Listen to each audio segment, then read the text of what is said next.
ଥରେ ନାରଦ ମହର୍ଷି ମଥୁରା କଟକକୁ ଆସିଥିଲେ।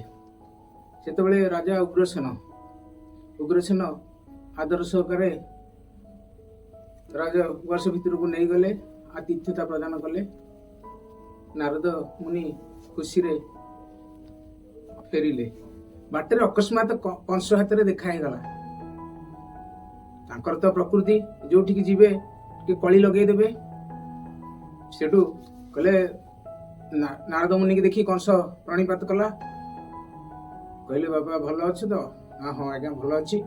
ଆଉ ଯେ ଭଲ ଥିଲେ କଣ ହବ, ତୋର ତ ଜୀବନ ପ୍ରତି ବିପଦ ଅଛି। କଣ ଆଜ୍ଞା ମୋର ଜୀବନ ପ୍ରତି ବିପଦ? ନା ତୋର ଭଉଣୀର ଅଷ୍ଟମ ଗର୍ଭର ସନ୍ତାନ ତୋର ଜୀବନ ନାଟିକା ନେଇଯିବ, ତୋତେ ମାରିଦବ। ମୋ ଭଉଣୀର ସନ୍ତାନ, ସିଏ ମୋ ଭଣଜା, ସିଏ ମତେ ମାରିଦବ? ହଁ ନିଶ୍ଚିତ, ସେଟା ତ ବିଧି ଲେଖିଛି। ଆଉ ସାଙ୍ଗେ ସାଙ୍ଗେ ତାର ଅଷ୍ଟ ମଲ୍ଲ ଯୋଉ ଥିଲେ, ଷଣ୍ଢା, ଶକଟା, ଚାଣୁର, ମୁଷ୍ଟିକା, ଘେନୁକା, ଏଇଭଳି 8 ଜଣ ମଲ୍ଲ ତାର ଥିଲେ। ତାଙ୍କରି ବଳରେ ସେ ବଳିୟାନ ହୁଏ। ତାର ତ ନିଜସ୍ୱ ବଳ ଥାଏ, କିନ୍ତୁ ତାଙ୍କରି ବଳରେ ବଳିୟାନ ହେଇଥାଏ। ସେ ସାଙ୍ଗେ ସାଙ୍ଗେ ଦେବର୍ଷି ଗଲା ପରେ ପିତା ଉଗ୍ରସେନଙ୍କ ପାଖରେ ଯାଇକି ପହଞ୍ଚିଲା। ସେଠୁ ପିତାଙ୍କୁ ତୋଷାମତ କଲା ଏବଂ ମାନେ ପ୍ରତିଜ୍ଞା କରାଇଦେଲା, ମୁଁ ଯାହା ମାଗିବି ବାପା ଆପଣ ଦେବେ। ନା ହଁ ଦେବି, ତାହେଲେ ତ୍ରିବାର ସତ୍ୟ କରନ୍ତୁ। ସେ ସତ୍ୟ କଲେ। କିଏ? ଉଗ୍ରସେନ। କହିଲେ, ଆପଣ ତ ବୁଢା ହେଲାଣି। କଂସ କହିଲା, ଆପଣ ତ ବୁଢା ହେଇସାରିଲେଣି, ଆଉ ଆପଣ କଣ ରାଜ୍ୟ ଶାସନ କରିବେ? ମୁଁ ତ ଯୁବରାଜ ଅଛି, ମତେ ରାଜା କରାଇ ଦିଅନ୍ତୁ। କହିଲେ, ହଁ ତୁ ଏଇଟା ମାଗିଲୁ? ତୋ ଅତ୍ୟାଚାରରେ ମଥୁରା କଟକବାସୀ ଆତଙ୍କିତ, ତୁ ଫେରେ ରଜା ହବାକୁ କହୁଛୁ? ନାଇଁ ମୁଁ ଦେଇପାରିବିନି। କହିଲେ, ଆପଣ ଯଦି ନଦେବେ ତାହେଲେ ମୁଁ ଆପଣଙ୍କ ସାଥିରେ ଯୁଦ୍ଧ କରିବି। ଉଗ୍ରସେନ କହିଲେ, ପିତା ପୁତ୍ରରେ କି ଯୁଦ୍ଧ? ଯଦି ନବୁ ନେଇଯା। ତାକୁ ରାଜା କରିଦେଲେ। ରାଜା ହେଇଯିବା ପରେ ଦେବକୀ ଏବଂ ବସୁଦେବ 2 ଜଣ ଯାକ ଆସିକି ତାକୁ ଉପହାର ଦେବେ ଏବଂ ସ୍ୱାଗତ କରିବେ। ଆସିଲେ ଦେବକୀ ତାଙ୍କର କଂସର ବଡ ଭଉଣୀ, ବସୁଦେବ ତାଙ୍କ ସ୍ୱାମୀ। ତେଣୁ ଭଉଣୀ ଭେଣୀ 2 ଜଣ ଯାକ ଆସିଲେ। କଂସ ତାକୁ ପାଛୋଟିକି ନେଇକି ରାଜଉଆସରେ ରଖିଲା ଏବଂ ତାଙ୍କୁ କଳେ ବଳେ କୌଶଳେ ସତ୍ୟ କରାଇ ଦେଲା। ବଡ ଭଉଣୀ ତ ମତେ କଣ କିଛି ଦବୁନି? ନା ହଁ ତୁ ଯାହା ମାଗିବୁ ଆମେ ଦବୁ। ସେମିତି ନୁହଁ, ସତ୍ୟ କଲେ ଆମେ ଦବୁ। ନା ସତ୍ୟ କରୁଛୁ? ନା ସେମିତି ନୁହଁ, ଜଳ, ତୁଳସୀ ଆଉ ଫୁଲ ଧରିକି ତମେ ତ୍ରିବାର ସତ୍ୟ କରିବ, ମୁଁ ଯାହା ମାଗିବି ତମେ ମତେ ଦବ। ସେଠୁ ସେ 2 ଜଣ ତ୍ରିବାର କରୁଛୁ ସତ୍ୟ, ଶଙ୍ଖେ ଟେକି ପାଣି, ବହିଲେ ବହିବ ପଛେ ଯମୁନା ଉଜାଣି, ହୃଦ ପଦ୍ମେ ରଖି ହସ୍ତ, କରୁଛୁ ତ୍ରିବାର ସତ୍ୟ, ବହିଲେ ବହିବ ପଛେ ଯମୁନା ଉଜାଣି। ତୁ ଯାହା ମାଗିବ ଆମେ ତାହା ଦବୁ। ସତ୍ୟ କରିଦେଲେ ଦେବକୀ ବସୁଦେବ। ତାପରେ କଂସ କହିଲା, ତମ 2 ଜଣଙ୍କୁ ମୁଁ ବନ୍ଦୀ କରି ରଖିବି। କାହିଁକି? ନା ତୁମଠାରୁ ଜାତ ହବ ଯୋଉ ଅଷ୍ଟମ ଗର୍ଭର ସନ୍ତାନ, ତୁମର 8ଟା ପୁଅ ଜନ୍ମ ହବ। ସେ ଅଷ୍ଟମ ଗର୍ଭର ସନ୍ତାନ ମତେ ମାରିବ। ତେଣୁ ତମକୁ ମୁଁ ବନ୍ଦୀ କରି ରଖିବି। ଗୋଟେ ଛୁଆ ଜନ୍ମ ହେଲା ପରେ ତମେ ମତେ ଦେଇଦବ। ଗୋଟେ ଛୁଆ ଜନ୍ମ ହେଲା ପରେ ତମେ ମତେ ଦେଇଦବ। ଏମିତି କରିକି ତମେ 8ଟାକ ଛୁଆ ମତେ ଦେଇଦବ। କହିଲେ, କଣ କରିବୁ 8ଟାକ ପିଲାକୁ ନେଇକି? ନା ମୋର ଯିଏ ଶତ୍ରୁ, ମୁଁ ତ ତାକୁ ଦୁଧ ଭାତ ଦେଇକି ପୋଷିବିନି, ମୁଁ ତାକୁ ପାଷାଣରେ କଚାଡି ମାରିବି। କହିଲେ, ହଁ ଭଣଜା ଆମ ପୁତ୍ର ତୋର ଭଣଜା ହବ, ତୁ ଏତେ ନିଷ୍ଠୁର ହେଇକି ତାଙ୍କୁ ମାରିବୁ? ନା ନାଇଁ ତମେ ସତ୍ୟ କରିଛ, ଏଇ ନେଇକି ତାଙ୍କୁ ବନ୍ଦୀ କରିଦିଅ। ତାକୁ ନେଇକି ବନ୍ଦୀ କରିଦେଲେ। ତେଣୁ ଗୋଟେ ପରେ ଗୋଟେ ତାଙ୍କର ପୁତ୍ର ଜନ୍ମ ହଉଥାଏ, କଂସ ନେଇକି ତାଙ୍କୁ ମାରି ଦଉଥାଏ। ଇଆଡେ କଂସର ଅତ୍ୟାଚାରରେ ସ୍ୱର୍ଗ ମର୍ତ୍ତ୍ୟ ପାତାଳ ସବୁ ଅତିଷ୍ଠ ହେଇ ପଡ଼ିଲେଣି। ତେଣୁ ଯେତେବେଳେ ଅଷ୍ଟମ ଗର୍ଭର ସନ୍ତାନ ଆସିବା କଥା ହେଲା, ସେତେବେଳେ ଶ୍ରୀକୃଷ୍ଣଙ୍କ ପାଖରେ ଦେବଗଣ ଆସିକି ଗୁହାରି କଲେ। ନାରାୟଣଙ୍କ ପାଖରେ, ସ୍ୱୟଂ ଅନନ୍ତ ଶୟନରେ ଯୋଉ ଲକ୍ଷ୍ମୀ ନାରାୟଣ ଅଛନ୍ତି, ତାଙ୍କ ପାଖରେ ଆସିକି ଦେବତା ମାନେ ଗୁହାରି କଲେ। ଆଜ୍ଞା କଂସର ଅତ୍ୟାଚାରରେ ସେ ଯୋଉ କଂସର ଯୋଉ ଅଷ୍ଟମଲ ଅଛନ୍ତି, ଷଣ୍ଢା, ଶକଟା, ଚାଣୁର, ମୁଷ୍ଟିକା, ଘେନୁକା, ବକାସୁର ବିଭିନ୍ନ ପ୍ରକାର ଯୋଉ ଅସୁର ମାନେ ଅଛନ୍ତି ତାଙ୍କୁ ନେଇ କଂସ ବର୍ତ୍ତମାନ ହଇଚଇ ସୃଷ୍ଟି କରୁଛି ତାକୁ କେମିତି ଦମନ କରାଯିବ। ସେଠୁ ସ୍ୱୟଂ ନାରାୟଣ ଶ୍ରୀକୃଷ୍ଣ ରୂପରେ ଜନ୍ମ ନେଲେ। ସେ କୋଉଠି ଜନ୍ମ ନେଲେ? ମଥୁରାରେ ଜନ୍ମ ନେଲେ। ତେଣୁ ସେ ଆସି ଶ୍ରୀକୃଷ୍ଣ ଆସି ଦର୍ଶନ ଦେଲେ ଦେବକୀ ବସୁଦେବଙ୍କୁ ସ୍ୱପ୍ନରେ ଦର୍ଶନ ଦେଲେ। କହିଲେ ମାତା ପିତା ମୁଁ ଆପଣଙ୍କ ଠାରୁ ଜନ୍ମ ନେବି ଏବଂ କଂସକୁ ମୁଁ ନିଃଶେଷ କରିବି। ସେଠୁ ଦେବକୀ କହିଲେ ନାଇଁ ବାବା, ଚାରି କୋଠରୀ ଯୋଉ କାରାଗାର କୋଠରୀ ଉଦ୍ଭାସିତ ହେଇଗଲା। ସ୍ୱୟଂ ଠାକୁର ଯେତେବେଳେ ନାରାୟଣ ଯେତେବେଳେ ବିଜେ କରିଛନ୍ତି ତାଙ୍କୁ ସ୍ୱପ୍ନରେ ଆସିକି ଦର୍ଶନ ଦେଇଛନ୍ତି, ମାତା ମୁଁ ତୁମ ଜଠରୁ ଜନ୍ମ ନେବି ଏବଂ କଂସକୁ ବିନାଶ କରିବି। ଦେବକୀ ଏଠୁ କାନ୍ଦିଲେ, ନାହିଁ ବାବା ସେ କଥା କରନି।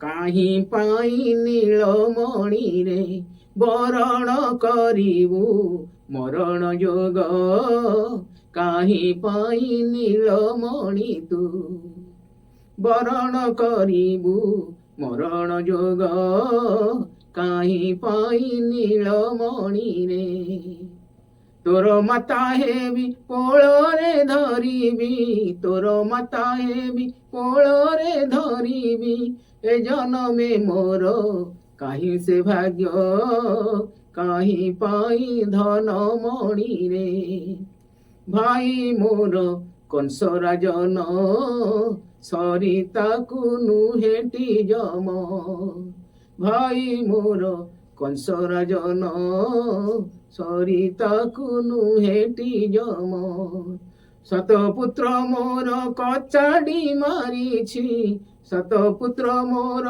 କଚାଡ଼ି ମାରିଛି, ନିଶ୍ଚୟ ଦେବ ତୋତେ ସେ ଅନୁଭୋଗ, କାହିଁ ପାଇଁ ନୀଳମଣି ତୁ ବରଣ କରିବୁ ମରଣ ଯୋଗ, କାହିଁ ପାଇଁ ନୀଳମଣି ତୁ। ମୁଁ ମଥୁରା ରାଜନନ୍ଦିନୀ କର୍ମ ବଳେ ହେଲି ବନ୍ଦିନୀ, ମୁଁ ମଥୁରା ରାଜନନ୍ଦିନୀ କର୍ମ ବଳେ ହେଲି ବନ୍ଦିନୀ, ରାଜପୁରୀ ନୁହେଁ ପାଷାଣ ପୁରୀଏ, ରାଜପୁରୀ ନୁହେଁ ପାଷାଣ ପୁରୀଏ, ଘେରି ରହିଛନ୍ତି ଚରିଣୀ ଯୋଗ, କାହିଁ ପାଇଁ ନୀଳମଣି ତୁ ବରଣ କରିବୁ ମରଣ ଯୋଗ, କାହିଁ ପାଇଁ ନୀଳମଣି ତୁ। ଏମିତି ବାହୁନି କି ଏଭଳିଆ ବୁଝେଇଲେ ତୁମେ ମୋ ପାଖରେ ଜନ୍ମ ନିଅ ନାହିଁ, ନିଶ୍ଚୟ ଦିନ ନା ତୁମକୁ କଂସ ମାରିଦବ। ସେଠୁ ଶ୍ରୀକୃଷ୍ଣ କହିଲେ ହଁ ମାତା ମୁଁ ଜନ୍ମ ନେବି, ମୁଁ କଂସକୁ ନିଃଶେଷ କରିଦେବି, ଆପଣ ମତେ ଏଇ ଆଶୀର୍ବାଦ କରନ୍ତୁ ମୁଁ କେମିତି ଆପଣଙ୍କ ଠାରୁ ଜନ୍ମ ନେବି। ଏ କଥା କହିଲେ। ତାପରେ ଏମିତି ହଉ କେତେ ଦିନ ଗଲା, କୃଷ୍ଣ ମାତା ଦେବକୀଙ୍କ ଗର୍ଭରେ ରହିଲେ। ଯେଉଁଦିନ କୃଷ୍ଣ ଜନ୍ମ ହେଇଛି ସେଇଦିନ ବର୍ଷା ମୂଷଳ ଧାରରେ ହେଇଛି, ଘଡ଼ଘଡ଼ି ବିଜୁଳି ସବୁ ମାରୁଛି। ସ୍ୱୟଂ ନାରାୟଣ ନିଦ୍ରା ଦେବୀଙ୍କୁ ଡାକି ଆଦେଶ ଦେଲେ ତୁମେ ସମସ୍ତଙ୍କୁ ନିଦ୍ରାରେ ଆଚ୍ଛନ୍ନ କରିଦିଅ, ସମସ୍ତେ ନିଦ୍ରିତ ଅବସ୍ଥାରେ ରହନ୍ତୁ। ସେଠୁ ଶ୍ରୀକୃଷ୍ଣ ରାତିରୁ ମଧ୍ୟରାତ୍ରିରେ ଜନ୍ମ ହୋଇଛନ୍ତି। ଚାରିଆଡ଼ ସୁନସାନ, କିନ୍ତୁ କାରାଗାର କୋଠରୀ ଉଦ୍ଭାସିତ ଆଲୋକରେ। ସେଠୁ କହୁଛନ୍ତି ଶ୍ରୀକୃଷ୍ଣ ବାବା ମତେ ଆପଣ ନେଇ ଗୋପପୁରକୁ ଯାଆନ୍ତୁ, ସେଠି ବିଜୁଳି କନ୍ୟା ଜନ୍ମ ହେଇଛି, ମାତା ଯଶୋଦାଙ୍କ ପାଖରେ ମତେ ଛାଡ଼ି ବିଜୁଳି କନ୍ୟାଙ୍କୁ ଆପଣ ଆଣିକି ମାଙ୍କ ପାଖରେ ଶୁଆଇ ଦିଅନ୍ତୁ। ଯେତେବେଳେ କଂସ ଜାଣିବ ଯେ ତାର ଅଷ୍ଟମ ସନ୍ତାନ ପୁତ୍ର ନୁହେଁ କନ୍ୟା, ସେ ନିଶ୍ଚିତ ଭାବରେ ତାର ଅକଲ ଗୁଡୁମ ହେଇଯିବ। ତେଣୁ ଆପଣ ଶୀଘ୍ର ଏ ବ୍ୟବସ୍ଥା କରନ୍ତୁ। ବସୁଦେବ କହିଲେ ବାବା ମୁଁ ପାରିବି ନାହିଁ, କାହିଁକି ନା ଇଏ ଯମୁନା ନଈ ବର୍ତ୍ତମାନ ଦୁଇ କୂଳ ଖାଇ ବହୁଛି, ମୁଁ କେମିତି ଏତେ ବାଟ କେମିତି ଯିବି, ମୁଷଳଧାରରେ ବର୍ଷା ହେଉଛି, ଘଡ଼ଘଡ଼ି ବିଜୁଳି ମାରୁଛି, ମୁଁ ଯାଇପାରିବି ନାହିଁ। ଆଉ ନା ଆପଣ ଯାଆନ୍ତୁ, ସବୁ କିଛି ଠିକ୍ ଟାଇମ୍ରେ ସମାଧାନ ହେଇଯିବ। ଏଠି ଗୋଟେ ଟୋକେଇ ସେଠି ଥିଲା, ଟୋକେଇଟାରେ ଶ୍ରୀକୃଷ୍ଣଙ୍କୁ ନେଇ ମୁଣ୍ଡରେ ବୋହି ବୋହି ଚାଲିଲେ। କିଏ? ବସୁଦେବ। ବସୁଦେବ ନେଲା ବେଳକୁ କଂସ ତ ଆଦେଶ ଦେଇଛି, ପିତା ଉଗ୍ରସେନ ଏବେ କଟୁଆଳ, ମାନେ ଦିନରେ ରାଜକାର୍ଯ୍ୟ କରିବେ, ରାତିରେ କଟୁଆଳ ମାନେ ଜଗିବେ, ରାଜବାଟୀ ଜଗିବେ, କିଏ କୁଆଡେ ଗଲା କଣ ହେଲା ସବୁ ଜଗିବେ। ବସୁଦେବ ଯେତେବେଳେ ନେଇକି ଯାଉଛନ୍ତି ଶ୍ରୀକୃଷ୍ଣଙ୍କୁ ମୁଣ୍ଡରେ ଟୋକେଇରେ, ସେତେବେଳେ ଉଗ୍ରସେନ ହାବୁଡେ ପଡିଗଲେ। କିଏ କିଏ କିଏ ଯାଉଛ? ରୁହ ସେଠି, ରୁହ ସେଠି। ଉଗ୍ରସେନ ରାଜା ଥିଲେ, ସେ କଟୁଆଳ ମାନେ ଜଗୁଛନ୍ତି, ସିଏ କଣ ତାଙ୍କ ହାତରୁ ଛାଡିଦେବେ? କିଏ ଚୋର ଗଲେ କି ଭଲ ଲୋକ ଗଲା କି, ସେ ରହିଲେ। ବସୁଦେବ ରହିଲେ। ସେ ପାଖକୁ ଆସି ଦେଖିଲା ବେଳକୁ ନିଜ ଜ୍ୱାଇଁ ବସୁଦେବ। ବାବା ଏଥିରେ କଣ ଧରିଛ? ନା ଏଥିରୁ ଶ୍ରୀକୃଷ୍ଣ ନିଜ ରୂପ ଧରିକି ତାଙ୍କୁ କହିଲେ। ଶ୍ରୀକୃଷ୍ଣ ତାଙ୍କୁ କହିଲେ କଂସ ବହୁତ ପାପ କଲାଣି, ତେଣୁ ସେ ନିଶ୍ଚିତ ମାନେ ତାକୁ ତିନିପୁର ଲୋକେ ଭୟ କରୁଛନ୍ତି, ତେଣୁ ବାବା ମତେ ନେଇକି ଯାଉଛନ୍ତି। ଶୂନ୍ୟବାଣୀ ହେଲା, ବାବା ମତେ ନେଇକି ଯାଉଛନ୍ତି, ସେ ଗୋପପୁରରେ ଛାଡିକି ବିଜୁଳି କନ୍ୟାକୁ ଧରିକି ଆସିବେ, ତେଣୁ ଆପଣ ଜଣିଏ ଲୋକ କେବଳ ଜାଣିଥିଲେ। ତାପରେ ସେ ନେଇ ତାଙ୍କୁ ଯଶୋଦାଙ୍କ ପାଖରେ ଛାଡ଼ି ଦେଇ ବିଜୁଳି କନ୍ୟାଙ୍କୁ ଧରିକି ଆସିଛନ୍ତି। ବାଟରେ ଗଲାବେଳେ ଶ୍ରୀକୃଷ୍ଣଙ୍କର ଚରଣ ସ୍ପର୍ଶରେ ଯମୁନା ନଈ ଦି ଭାଗ ହେଇଗଲା, ପାଣି କୁଆଡେ ଉଭେଇ ଗଲା, ରାସ୍ତା ଦେଖାଗଲା।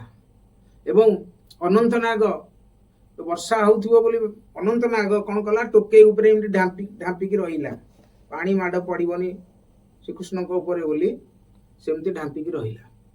ସେ ସେଠୁ ନେଇ ପୁଣି ଆଣି ଯଶୋଦାଙ୍କ ପାଖରେ ଶ୍ରୀକୃଷ୍ଣକୁ ଛାଡ଼ି ବିଜୁଳି କନ୍ୟାକୁ ଧରି ଆସିକି ଶୁଆଇଦେଲେ ଦେବକୀଙ୍କ ପାଖରେ। ତାପରେ ନିଦ୍ରା ଦେବୀ ସମସ୍ତଙ୍କୁ ଛାଡ଼ିଗଲେ। ମୁଦୁସିଲି ଯିଏ ଜଗିଥିଲା, ଚାକରାଣୀ ଯିଏ ଜଗିଥିଲା, ସିଏ ଆସିକି କଂସକୁ କହିଲା, ମଣିମା ଆଉ ମାତା ଦେବକୀଙ୍କର ଅଷ୍ଟମ ଶିଶୁ ଜନ୍ମ ହେଇଛି, ତୁ କେତେବେଳୁ? ନା ଏଇ 10 ମିନିଟ୍ ହେଲା। ତୁ 10 ମିନିଟ୍ ହେଲା ମତେ କାହିଁ କହିଲୁନୁ, ଏବେ କଣ ଆସୁଛୁ? ନା ମଣିମା ମୁଁ ଦୋଷ କ୍ଷମା କରନ୍ତୁ, ଆଉ ମୋ ଆଖି ଲାଗି ଯାଇଥିଲା, ମୁଁ ଜାଣିପାରିଲିନି, ଆଉ ଏବେ ଆସି କହୁଛି। କହିଲା ହଁ, ତାହେଲେ ତୁ କର୍ତ୍ତବ୍ୟରେ ହେଳା କରିଛୁ, ନେ ପାପିନି କହି ତାକୁ ନିଜ ଖଡ୍ଗର ମୁନରେ ତାକୁ ପେଟକୁ ଘୁଷି ଦେଲା, ମାନେ ସେଠି ମୁଦୁସିଲି ସଫା। ତାପରେ ଯାଇ କଣ କଲା, ତାପରେ ଯାଇ ବନ୍ଦୀଶାଳାରେ ଦେବକୀ ବସୁଦେବଙ୍କ ପାଖରେ କଂସ ପହଞ୍ଚିଛି। କହିଲେ ଦେବକୀ କହିଲେ, କଂସ ଇଏ ପୁତ୍ର ନୁହଁ, ଇଏ କନ୍ୟା, ଇଏ ତୋର କଣ ଶତ୍ରୁ ହବ? ଇଏ ତ କନ୍ୟା, ତୋତେ କଣ କରିବ? କନ୍ୟା ତୋର କିଛି କରିପାରିବ ନାହିଁ, ତେଣୁ ତାକୁ ମାରେ ନା। କହିଲା ନାଇଁ ନାଇଁ, ସେମିତି ହବନି, ଯିଏ ମୋର ଶତ୍ରୁ ମୁଁ ତାକୁ ଛାଡ଼ିବିନି, ଦେ ସେ କନ୍ୟାକୁ। କନ୍ୟାକୁ ଯେତେବେଳେ ଆଣିଛି, ତାକୁ ପଥର ଶିଳାରେ କଚାଡ଼ିକି ମାରିବ ବୋଲି, ସେତେବେଳେ ହସିକି ବିଜୁଳି କନ୍ୟା ତା ହାତରୁ ଖସିଗଲେ। ଖଣ୍ଡା ଖଡ୍ପର ଧରିକି ପୁରା ଏ କରିକି, ମାନେ ଖଣ୍ଡା ଖଡ୍ପର ଧରିକି ଉଭା ହେଇଗଲେ। କହିଲେ ତୁ କେଡେ ମୂର୍ଖ, ତୁ ଯାହାକୁ ମାରିବାକୁ ଚାହୁଁଛୁ ମୁଁ ସେଇଆ ନୁହଁ, ମୁଁ ହଉଛି ବିଜୁଳି କନ୍ୟା, ତତେ ଯିଏ ମାରିବ ସେ ଗୋପପୁରରେ ବଢୁଛି। କହିଲା ଗୋପପୁରରେ କଣ? ନା ତୁ ଜାଣି ବୁଝିପାରିବୁନୁ, ତୁ ବୁଝିପାରିବୁନୁ, ତୋର ମରଣ ଅଚିରେ ହବ।